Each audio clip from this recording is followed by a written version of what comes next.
प्राचीन काल में एक बहुत ही निर्धन ब्राह्मण था। उसकी कोई भी संतान नहीं थी। वह नित्य पूजा पाठ करता, परंतु उसकी रानी स्त्री बहुत मलिनता के साथ रहती थी। वह न स्नान करती, न किसी देवता का पूजन करती। प्रातः काल उठते सर्वप्रथम भोजन करती, बाद में कोई अन्य कार्य करती। ब्राह्मण देवता बहुत दुखी रहते थे। पत्नी को बहुत समझाते, किंतु उसका कोई परिणाम न निकलता। भगवान की कृपा से ब्राह्मण की स्त्री की कन्या उत्पन्न हुई। वह कन्या अपने पिता के घर में बड़ी होने लगी। वह बालिका प्रातः स्नान करके भगवान विष्णु का जप करती। वह बचपन से ही बृहस्पतिवार का व्रत भी करने लगी। पूजा पाठ समाप्त कर स्कूल जाती तो अपनी मुट्ठी में जौ भरकर ले जाती और पाठशाला जाने के मार्ग में डालती जाती। वही जौ स्वर्ण के हो जाते तो लौटते समय उनको बीनकर घर ले आती। एक दिन वह बालिका सूप में उन सोने के जौ को फटक कर साफ कर रही थी। तभी उसकी माँ ने देख लिया और कहा, हे बेटी, सोने के जौ को फटकने के लिए सोने का सूप होना चाहिए।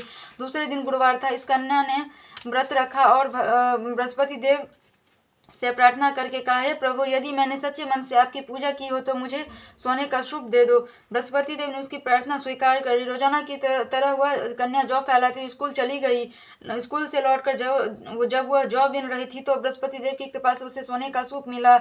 उसे वह घर ले आई और उससे जौ साफ करने लगी, परंतु उसकी माँ का वही ढंग रहा। एक दिन की बात है, वह कन्या सोने के सूप में जौ साफ कर रही थी। उस समय उस नगर का राजकुमार वहां से होकर निकला। इस कन्या के रूप और सोने के सूप में जौ साफ करते देखकर वह उस कन्या पर मोहित हो गया। राजमहल आकर वह भोजन तथा जल त्याग कर उदास होकर लेट गया।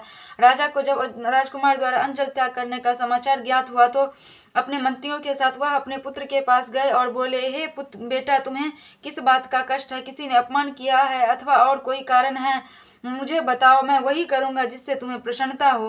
राजकुमार ने अपने पिता की बातें सुनी तो वह बोला, मुझे आपकी कृपा से किसी बात का दुख नहीं है। किसी ने मेरा अपमान नहीं किया है, परंतु मैं उस लड़की के साथ विवाह करना चाहता हूँ जो सोने के सूप में जौ साफ कर रही थी। यह सुन राजा आश्चर्य में पड़ गया और बोला, हे बेटा, इस तरह की कन्या का पता तुम्हें लगाओ। मैं उसके साथ तुम्हारा विवाह अवश्य करवा दूंगा। राजकुमार ने राजा को उस लड़की के घर का पता बतलाया। मंत्री उस लड़की के घर गया और राजा का आदेश ब्राह्मण को सुनाया। कुछ ही दिन बाद ब्राह्मण की कन्या का विवाह राजकुमार के साथ संपन्न हो गया। कन्या के घर से जाते ही उस ब्राह्मण देवता के घर में पहले की भांति गरीब के निवास हो गए। अब भोजन के लिए भी अन्न बड़ी मुश्किल से मिलता था। एक दिन दुखी होकर ब्राह्मण अपनी पुत्री से मिलने गया। बेटी ने पिता की दुख की अवस्था को देखा और अपनी माँ का समाचार पूछा। ब्राह्मण ने सभी हाल कहा। कन्या ने बहुत सा धन देकर अपने पिता को विदा कर दिया। इस तरह ब्राह्मण का कुछ समय सुखपूर्वक व्यतीत हुआ, लेकिन कुछ दिन बाद फिर वही हाल हो गया। ब्राह्मण फिर अपनी कन्या के यहाँ गया और सभी हाल कहा तो पुत्री बोली, हे पिताजी, आप माताजी को यहाँ लिवा लाओ। मैं उन्हें वह विधि बता दूंगी जिससे गरीबी दूर हो जाए।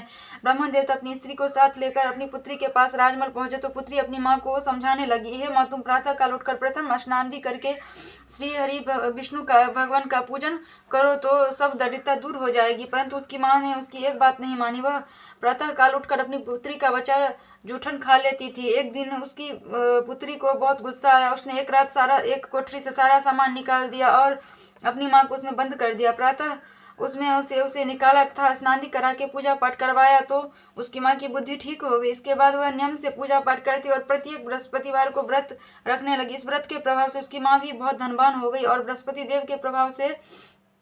देवता के प्रभाव से स्वर्ग को गई। वह ब्राह्मण भी सुखपूर्वक इस लोक का सुख भोगकर स्वर्ग को प्राप्त हुआ। इस तरह कहानी कहकर साधु देवता वहां से लोप हो गए। धीरे धीरे समय व्यतीत होने पर फिर बृहस्पतिवार का दिन आया। राजा जंगल से लकड़ी काटकर किसी शहर में बेचने गए। उसे उस और दिनों से अधिक धन मिला। राजा ने चना गुड़ आदि लाकर बृहस्पतिवार का व्रत किया। उस दिन से उसके सभी कलेश दूर हुए। परंतु जब अगला गुरुवार का दिन आया तो वह बृहस्पतिवार का व्रत करना भूल गया। इस कारण बृहस्पति भगवान नाराज हो गए। उस दिन उस नगर के राजा ने विशाल यज्ञ का आयोजन किया तथा अपने समस्त राज्य में घोषणा करवा दी कि कोई भी मनुष्य अपने घर में भोजन न बनाए तथा आग भी न जलाएं। समस्त लोग मेरे यहाँ भोजन करने आवे। इस आज्ञा को जो न मानेगा उसको फांसी की सजा दी जाएगी। राजा की